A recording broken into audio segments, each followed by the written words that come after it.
Kita bertemu kembali dalam mata kuliah manajemen K3 atau manajemen kesehatan dan keselamatan kerja.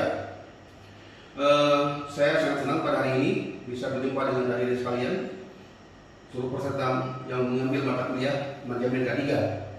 Karena ini merupakan pertemuan pertama pada hari ini dengan saya akan memperkenalkan diri secara singkat terkait dengan pokok bahasan yang akan kita sampaikan pada hari ini. Nama saya Syed Usman. Saat ini saya bertugas sebagai dosen pada Fakultas Kedokteran Universitas Syakuala. Di samping itu juga saya dipercayakan sebagai koordinator program Magister Kesehatan Masyarakat pada Fakultas Kedokteran Universitas Syakuala. Baiklah dari sekalian, hari ini kita akan mencoba mengkaji terkait dengan penyakit akibat kerja yang merupakan topik yang diberikan oleh koordinator mata kuliah kepada saya. Tujuan pada mata kuliah ini adalah diharapkan nanti kepada saudara setelah mengikuti pokok bahasan ini mampu menjelaskan dan memahami penyebab dan bagaimana melakukan diagnosis penyakit akibat kerja serta bagaimana upaya penanganan pertama di tempat kerja, serta diharapkan nanti mampu melakukan pelaporan penyakit akibat kerja. Topik yang akan kita bahas pada hari ini adalah yang pertama terkait dengan faktor-faktor penyebab penyakit akibat kerja. Kemudian yang kedua nanti kita akan mencoba menjelaskan terkait dengan jenis-jenis penyakit akibat kerja. Dan selanjutnya yang ketiga adalah kita akan mencoba mengkaji terkait dengan apa-apa saja upaya yang bisa dilakukan untuk pencegahan akibat penyakit akibat kerja. Materinya adalah sebagai berikut. Dasar hukum terkait dengan akibat kerja yaitu ada Undang-Undang Nomor 1 Tahun 1970 tentang Keselamatan Kerja, Undang-Undang Nomor 40 Tahun 2004 tentang Sistem Jaminan Sosial Nasional, Undang-Undang Nomor 24 Tahun 2011 tentang Badan Penyelenggara Jaminan Sosial. Selanjutnya, peraturan terkait lain adalah Peraturan Pemerintah Nomor 44 Tahun 2015 tentang penyelenggaraan program jaminan kecelakaan kerja dan jaminan kematian. Selanjutnya, Peraturan Presiden Republik Indonesia Nomor 7 Tahun 2019 tentang penyakit akibat kerja. Kemudian, Peraturan lain Menteri Tenaga Kerja Nomor 1 Tahun 1981 tentang kewajiban melapor penyakit akibat kerja. Peraturan selanjutnya yaitu Peraturan Menteri Tenaga Kerja Transmigrasi Nomor 3 Tahun 1982 tentang pelayanan kesehatan kerja. Peraturan lain yaitu Peraturan Menteri Tenaga Kerja Transmigrasi Nomor 25 Tahun 2008 tentang pedoman diagnosis dan penilaian cacat karena kecelakaan dan penyakit akibat kerja. Kemudian ada juga Keputusan Menteri Tenaga Kerja Nomor 333 Tahun 1989 tentang diagnosis dan pelaporan penyakit akibat kerja. Berbicara dengan penyakit akibat kerja atau dikatakan occupational disease yaitu berdasarkan Peraturan Nomor 7 Tahun 2019 tentang penyakit akibat kerja.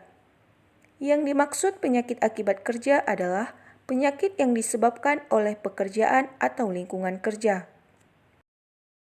Sedangkan penyakit terkait kerja atau work-related disease yaitu penyakit yang disebabkan oleh beberapa faktor penyebab, di mana faktor pekerjaan dan atau lingkungan kerja memberikan peranan bersama faktor lain dari luar tempat kerja. Dalam hal ini, faktor gabungan tersebut saling berpengaruh untuk mempermudah kejadian, kekambuhan, dan atau memperberat atau memperparah gangguan kesehatan atau penyakit pada pekerja. Penyebabnya sering terdiri dari beberapa faktor atau multifaktor. Selanjutnya, kita harus membedakan penyakit akibat kerja atau occupational disease dengan penyakit terkait kerja atau work-related disease. Penyakit akibat kerja ada kausa, ada penyebab di tempat kerja yang disebabkan oleh pekerjaan dan atau lingkungan kerja dan mendapatkan kompensasi BPJS tenaga kerja atau compensable. Contohnya, tuli akibat bising, pneumokoniosis, leukemia akibat lensin.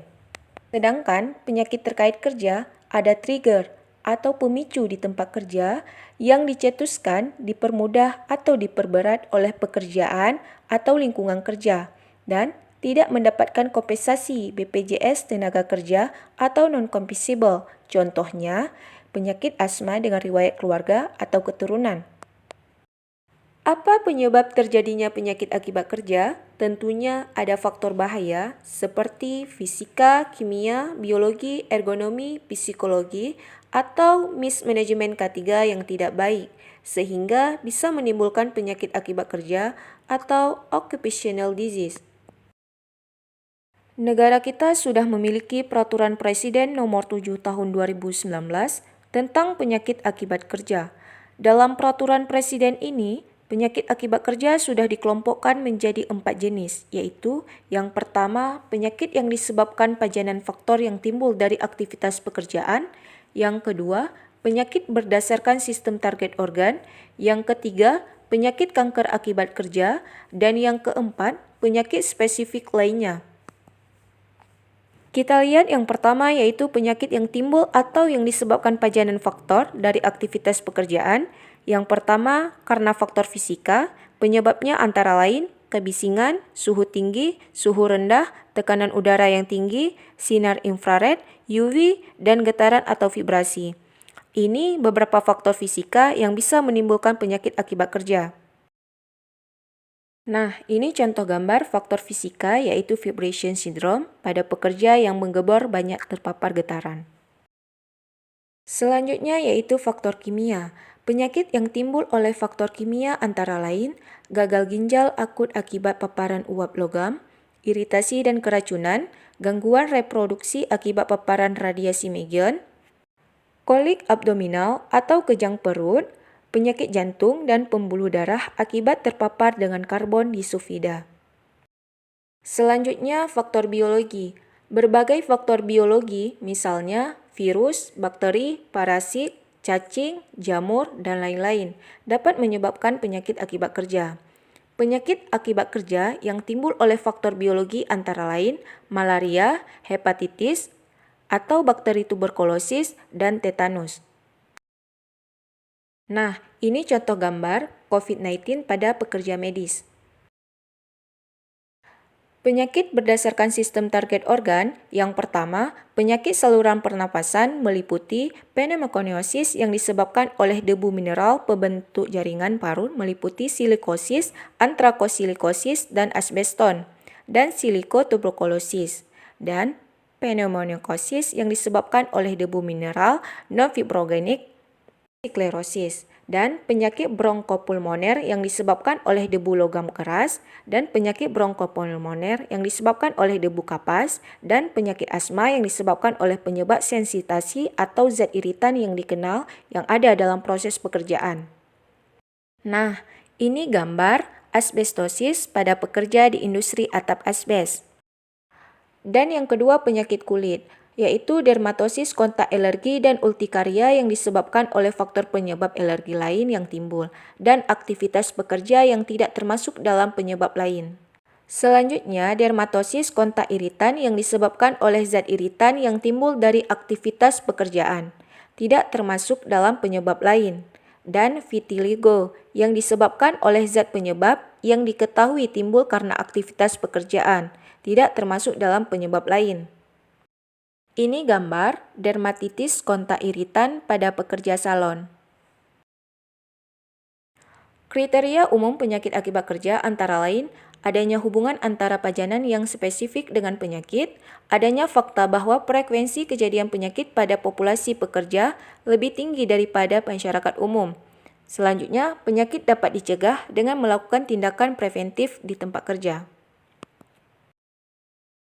Penyakit akibat kerja berdasarkan Keputusan Menteri Tenaga Kerja Nomor 333 Tahun 1989 ditemukan atau diagnosa saat pemeriksaan kesehatan berkala dan oleh dokter dengan dasar pemeriksaan klinis, pemeriksaan kondisi lingkungan kerja. Penyakit akibat kerja Pendekatan epidemiologis atau komunitas yaitu untuk identifikasi hubungan kausa atau penyebab antara pajanan dan penyakit, di antaranya kekuatan asosiasi, konsistensi, spesifisitas, hubungan waktu, dan hubungan dosis. Selanjutnya, pendekatan klinis atau individu, yaitu untuk mendiagnosis penyakit akibat kerja, antara lain diagnosis klinis, pajanan yang dialami, hubungan pajanan, jumlah pajanan yang dialami, peranan faktor individu, faktor lain di luar pekerjaan, dan diagnosis penyakit akibat kerja atau bukan penyakit akibat kerja. Tujuan dari diagnosis penyakit akibat kerja yaitu hak pekerja, dasar terapi, membatasi kecacatan, dan untuk melindungi pekerja lain.